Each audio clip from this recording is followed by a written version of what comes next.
This isn't how we do things here.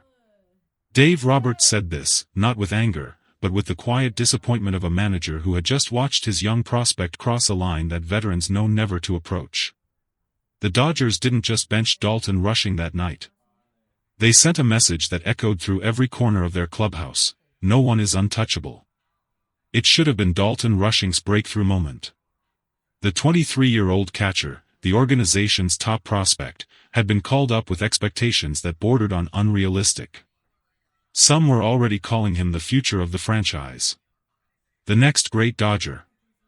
A generational talent behind the plate. He had started 8 of the last 10 games. His bat was alive. His defense was improving. The coaching staff spoke about him with the kind of excitement reserved for franchise cornerstones. Everything was trending in the right direction. And then, 3 hours before the series opener against the Diamondbacks, the lineup card was posted. Dalton Rushing's name was nowhere to be found. Not catching. Not on the bench. Just gone. In his place, a name that most casual fans had to Google. A veteran catcher. A 3-year contract signed so quickly that reporters were still scrambling to confirm the details when he was already taking batting practice in Dodger blue. Something had happened. Something that turned a promising young career into a cautionary tale in the span of 48 hours. The details came out in fragments, the way clubhouse secrets always do. Whispers in hallways. Off-the-record conversations. Sources who would only speak if their names stayed buried. It started 2 nights earlier, in the visitors' clubhouse in San Francisco.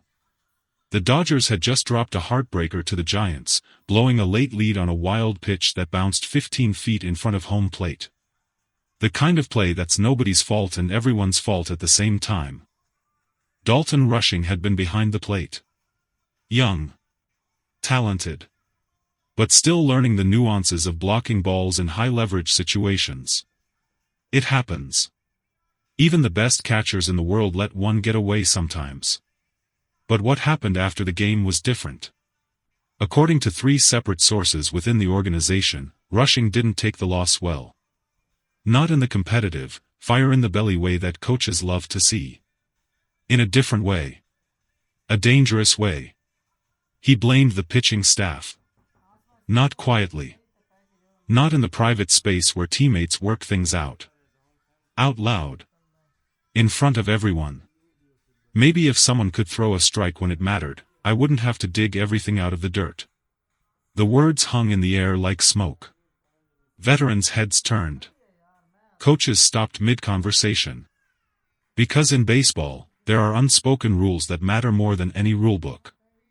And what Dalton Rushing had just done was break one of the biggest. You don't call out your pitchers. Ever. Especially not as a 23-year-old catcher with less than 50 games of major league experience. Veteran reliever Evan Phillips was the first to respond. His voice was calm but firm. We're all in this together, Rook. You might want to remember that. Rushing should have backed down. Apologized. Recognized the moment for what it was and moved on. Instead, he doubled down. I'm tired of being the one who has to clean up everyone else's mess. That's when things escalated. Teammates moved closer. Voices rose. What started as a verbal confrontation nearly turned physical when Rushing stepped toward Phillips with his chest puffed out, fists clenched. 2 veteran players, Mookie Betts and Freddie Freeman, stepped between them immediately. That's enough, Freeman said, his voice cutting through the chaos. Everybody take a breath. But the damage was done. The coaching staff had seen everything. Andrew Friedman, watching from the tunnel, had seen everything. And most importantly, Shohei Ohtani, sitting quietly in the corner of the clubhouse, had seen everything. By the time the team plane landed back in Los Angeles, the decision had already been made. Andrew Friedman doesn't make impulsive moves. The Dodgers' president of baseball operations built his reputation on calculated decisions, long-term thinking, and organizational discipline. But when it comes to clubhouse culture, he moves fast. Within 24 hours of the incident, the front office had contacted free agent catcher Austin Hedges. The negotiations were swift. 3 years, $21 million. Not a blockbuster contract, but enough to show this wasn't a temporary band-aid. Austin Hedges wasn't brought in for his bat. His career .194 batting average made that clear. He was brought in for everything else. Leadership. Defense.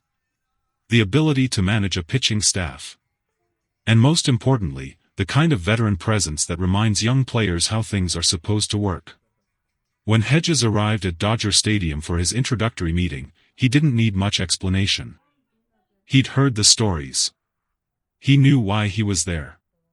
"I'm here to catch, to lead, and to win," he said simply.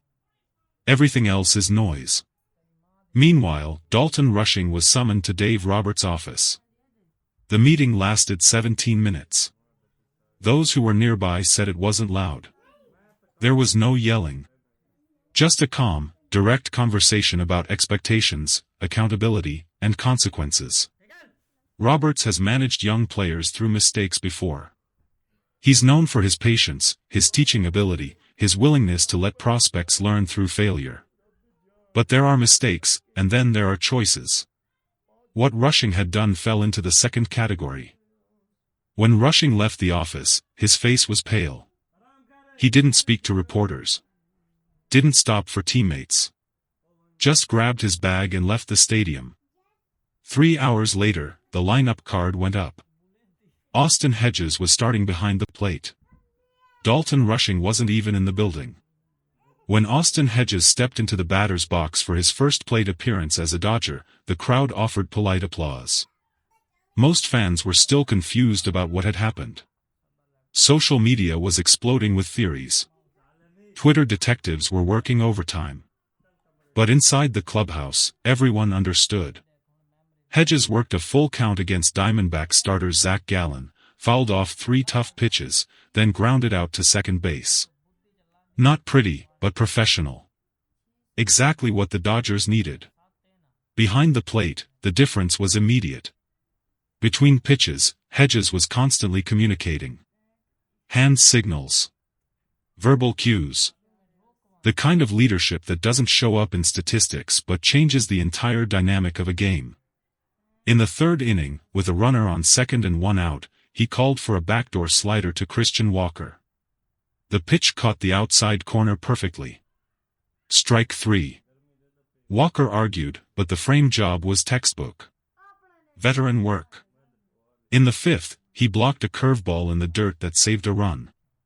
In the 7th, he called for an inside fastball that jammed Tommy Pham into a double-play ground ball. The Dodgers won 4-1. The pitching staff looked comfortable. The game felt controlled. Hedges went 0 for 3 at the plate, but that wasn't the point. After the game, Evan Phillips, the same pitcher Rushing had confronted 2 nights earlier, spoke about the difference. Hedges knows how to run a game. He's been there. He's done that. There's a comfort level that comes with experience. The message was subtle, but clear. The real shock came 30 minutes after the final out.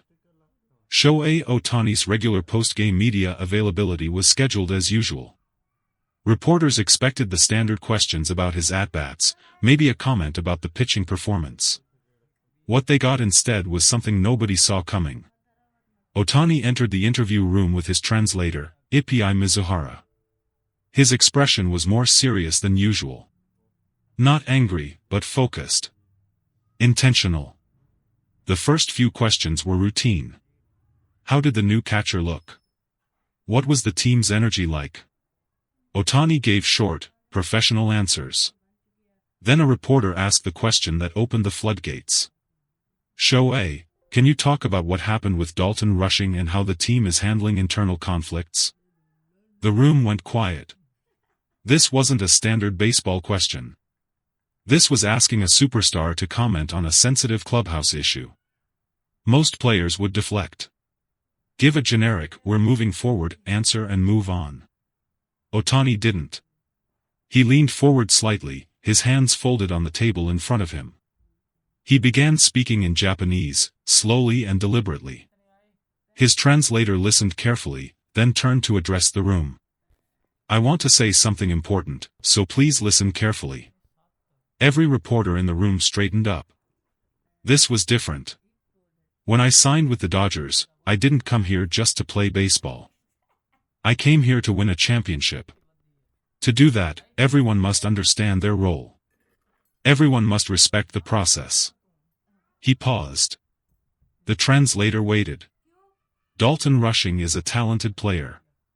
Very talented. But talent alone does not win championships. Respect wins championships. Trust wins championships. When you break that trust, there are consequences. The room was completely silent now. Ohtani continued, his voice steady. In my career, I have played with many young players.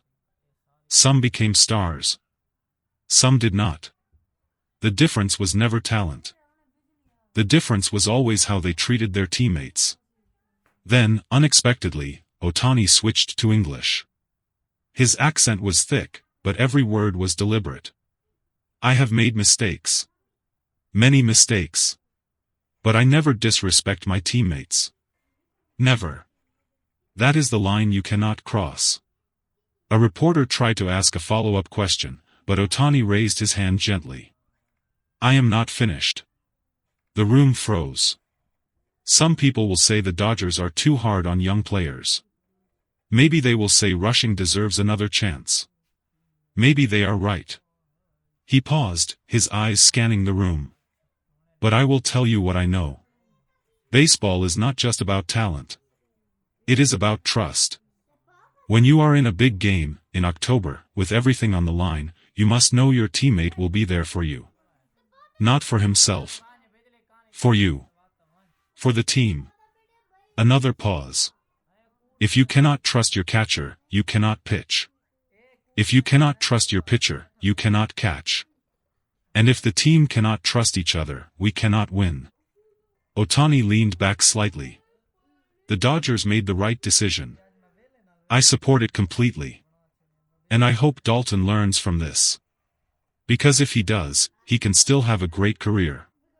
But first, he must understand, respect comes before everything. With that, Ohtani stood up. Before leaving, he added one final thought, again in English. This team will win a championship. But only if everyone puts the team first. No exceptions. He walked out of the room, leaving behind a silence that felt heavier than any words.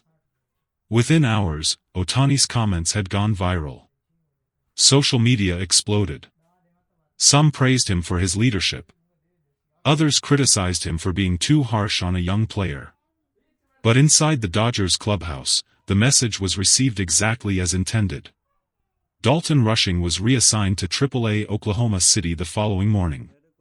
The official statement cited development needs and organizational depth. Everyone knew the real reason. Austin Hedges became the starting catcher. Not because of his bat, but because of everything else. Dave Roberts addressed the media briefly the next day, his message simple and direct. We have championship standards here. Everyone is accountable to those standards. Everyone. The Dodgers moved forward. The wins kept coming. The pitching staff looked more comfortable. The clubhouse felt tighter. But for Dalton Rushing, sitting in a minor league clubhouse 1,500 miles away, the lesson was just beginning. Talent can get you to the major leagues. But respect, trust, and humility are what keep you there. The question now wasn't whether he had the ability to return. It was whether he had learned what it takes to stay. Some lessons hurt. This one was supposed to.